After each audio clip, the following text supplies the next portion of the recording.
And so the adventure begins.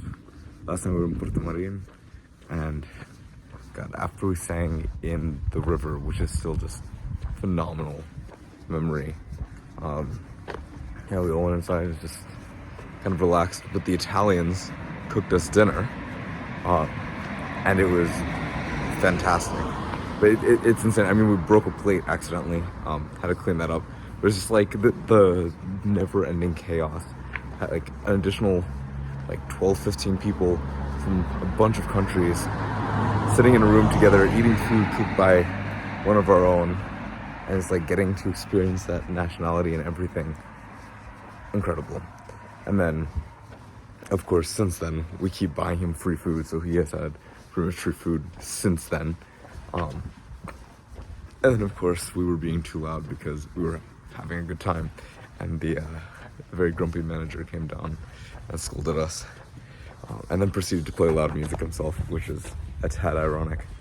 Yeah, even after that, you can still hear people singing in the showers. I mean, it was just something else. But yeah, so after that, I mean, I guess we left this morning from Puerto Marin. We were intending to go as a group, but everything kind of got split up. I don't know. I was intending to just kind of hang out with certain people, to rotate basically who I'm talking to, but you don't get to choose on the Camino. I feel like that's just a reflection of life, but there's so many instances where you don't get to choose and you wind up seeing people you don't expect to see, but you usually don't get to see the people you expect to see, which worries me about Santiago. And there are so many friends I've made here. We all expect to see each other in Santiago for just a day, but I don't know if that's gonna happen. But nonetheless, I mean, incredible friendships made. So yeah, then I walked with my German friend Ramona, and with Mike, who's a programmer from Tennessee, and with Jason, who's also from Tennessee, civil engineer. And yeah, hell of a time. And it's crazy because each person I walked with, I had a completely different conversation with. I mean, we wound up talking about how if the whole world runs on corn, you can destroy an economy just by giving people the option to make something else. And it's like thoughts that you wouldn't even happen upon unless there was a particularly good reason to divert from the norm. I do need to, in fact, find my way out of here. But yeah, it was just interesting things like that. He talked about chakras and stuff, and I think it's quite interesting. I was raised Christian, he also was, but I went into acupuncture for a little bit just because of high stress levels, and it's interesting. I'm not sure that it fully had any sort of effect on me, or it gives you temporary pain relief, but it wasn't really long term. But an interesting thing that came out of that was I got to talk with the doctor who was in charge of it, and he basically explained how different cultures sort of call the same thing by different words. What's your chakra, your chi, is also just your organs and your organ systems. It's the way energy, which is a concept, flows through you. But that energy may be bile, that may be literal, emotional energy. It may be your time management. It is every part of you that can process something, whether it be physical or emotional or whatever.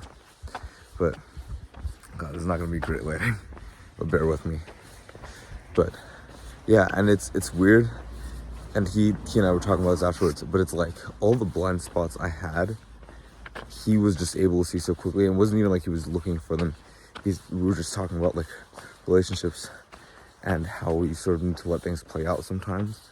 I really like to attempt to help people in every way that I can, and this was an instance where we were talking about, you just see what happens. You can't plan, and sometimes the best thing that can happen to a person is that you do nothing when everything goes wrong, and they just learn to get through it and solve their own issues, and or it's just a trauma response. It's not even a thing that gets what do you call it, that is actually like a symbol that something has gone wrong. It just happens as cause and effect, and then everything is fine and progresses as normal.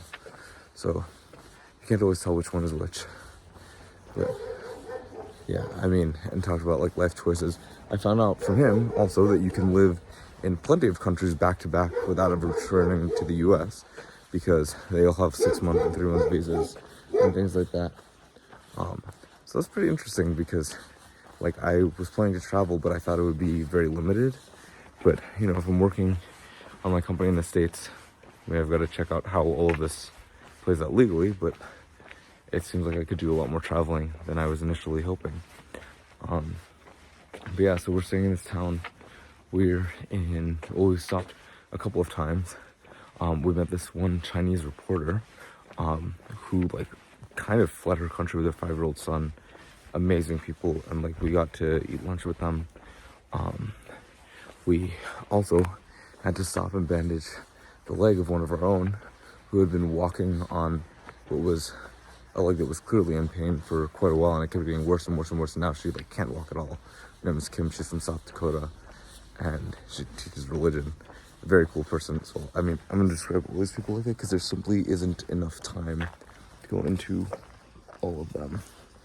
But what I will say is, yeah, so one of our friends, Roberto, what do you call it? He stayed behind with her while she, what do you call it? Like, while she waited for a taxi and then a bus. And then she is just outside of Santiago, and they're gonna go pick her up for the last 5 kilometers. So she still gets the feeling of walking in, but she doesn't make her situation worse, because we're still another 70 kilometers from Santiago. Yeah, it's been one hell of a day. That was earlier, and then right as we were finishing our lunch, the bartender just offered, or just not a bartender, it's like this person working behind the front desk, kind of like, just like, hey, do you guys want to try some shots? And she brought out like what must have been some like very nice liquor, because the flavor was incredible. Like she had like a cream liquor, an herbal liquor, and a coffee liquor. And we only got to try one, but the cream liquor is better, like 100 times better than anything I've tasted. At this point, I had a bison burger, we had some soup, we had, my God, they're not tostadas, I don't remember what they're called, but like the little breaded items they're equivalent of maybe corn dogs. But yeah, and we were so full and so tired, but we just kept powering on. And I got mocked a lot for cat whispering, but they also encouraged me to do it. It's kind of their fault. And then yeah, we went about and finally got to this city, which is the one I'm leaving. What the heck is it called here? It's not El Pedroso. Oh, it's Plazas de Rey. And this has also been just super fun. I wouldn't say the town is like in any way particularly interesting, but what has happened is we wound up just a separate groups of us who've all previously like hung out, all met at once, sort of accidentally. So we went for drinks, and then I kind of got distracted and went to get smoothies with another set of friends who are film majors in California. So that was really cool, and I'm gonna try and like see if I can connect them with people in my network, because that's something that I've liked to do. I really like talking with people and like helping them get where they want to go.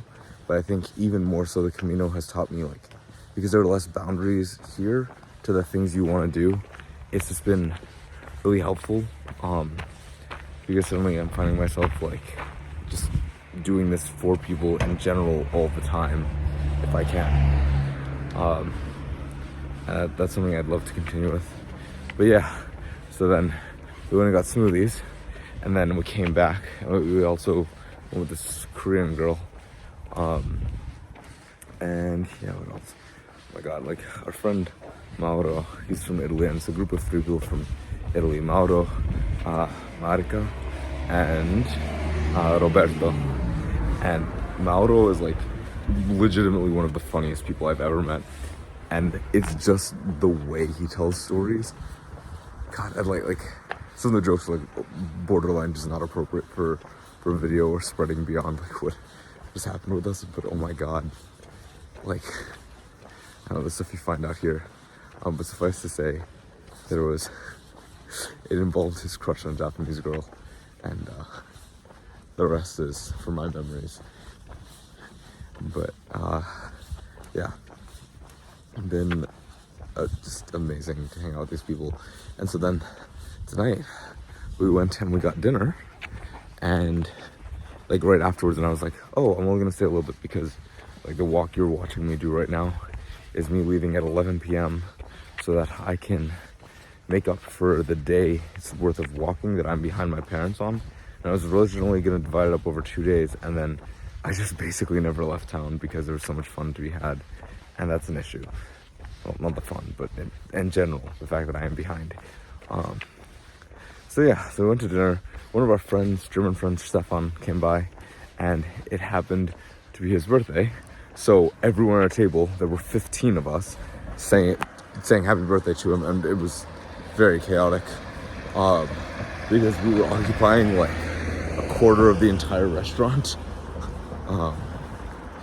But yeah, so then I guess like gradually people are like accepting that I'm going to go ahead, and many of them I'm expecting to see in Santiago because we're all sort of like, I'm expecting to be there Saturday and Sunday, and then walk really, really fast without my bag from Santiago to Finisterre on Monday and Tuesday. But plenty of them are expecting to arrive in Santiago on Sunday. And like this is it. There's like less than 3 days left, and it's sort of hitting everybody. But it makes us like that much merrier. We're like so happy for the time we have together, and every one of these people has helped me learn something about myself and given me great memories. And it's just like so unbelievably kind of feel like that is like the trait that I have like that has subtly crept its way into my interactions with everybody. Is just like whatever I remember of all the important things that they've said to me, the things they've taught me. Like we've talked about technology and how to create like a better work environment and such, and like how to handle like issues with your parents and how to go long distances, how to be athletic. But it's like literally all just like the core is kindness, and I will always remember that. But yeah, I mean, now I'm starting to hit city limits, and I'll just keep going because I was originally gonna go to Melide, but now it's I don't know. My parents I think are in Azura, something like that. So hopefully I will get there. I am planning to sleep on a park bench tonight. And yeah, what do you call it?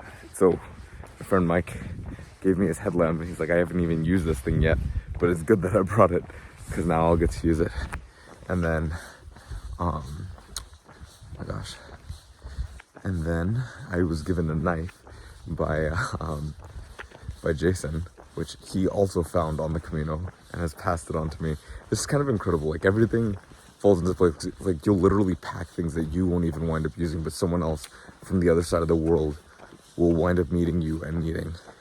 So the story like never ends. And yeah, so then I'm gonna be walking for quite a while, and then I'll just sleep where necessary, which is not terribly different from all the times I had to sleep on park benches in college because I was just too exhausted to do things. Plus dietary issues that like made me fall asleep. But that's life. And the last thing is conversations I keep having with Bella Benjamin, who is more than likely going to be very famous one day. But hell of a person, always interesting, always attracting chaos. And this girl's done it, not only everything under the sun, but like her parents run nonprofits. I don't know, altogether quite cool. But she is someone like I talk to a lot of people, and I like seeing where their lives are going, and like what do you call it? Kind of the effect that they intend to have on people, or have had on people, or will have on people, just by the work that they do, the things that they like, the people that they hang out around. But this is one of the few people that, like, I look at and I'm like, you're going somewhere and you understand bigger pictures, maybe like in different ways than I do, because the people that I meet that are generalists, that are like in a bunch of different things, we all have very different combinations of interests, but there's this core of what makes these people tick, what makes me tick. That is like a root that all of us share, and it's unique. We know we're not going to have normal careers, but we know we're going to have major effects, and just be able to, with some level of difficulty, kind of set our own path for life. So that's mostly it. If you see another video from me, it means I survived this trip. So wish me luck in the comments, I guess, if such a thing exists. Yeah. From night to night, Buen Camino.